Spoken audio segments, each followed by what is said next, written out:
Guys, আজকে আমি বাসায় আইসক্রিম বানাচ্ছি। একটা হলো ভ্যানিলা ফ্লেভার, একটা ম্যাঙ্গো ফ্লেভার আর একটা চকলেট ফ্লেভার। তার জন্য আমি এখানে এটার ক্রিমটা রেডি করে নিচ্ছি।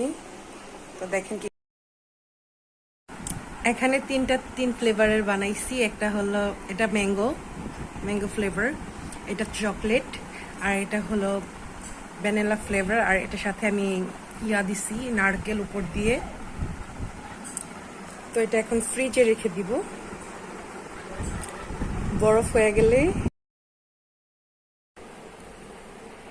আমার আইসক্রিমগুলো সুন্দর করে জমে গেছে।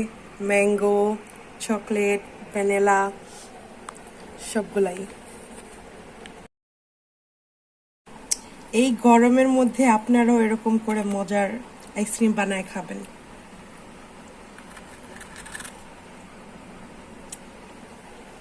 প্রত্যেকটা অনেক বেশি মজা।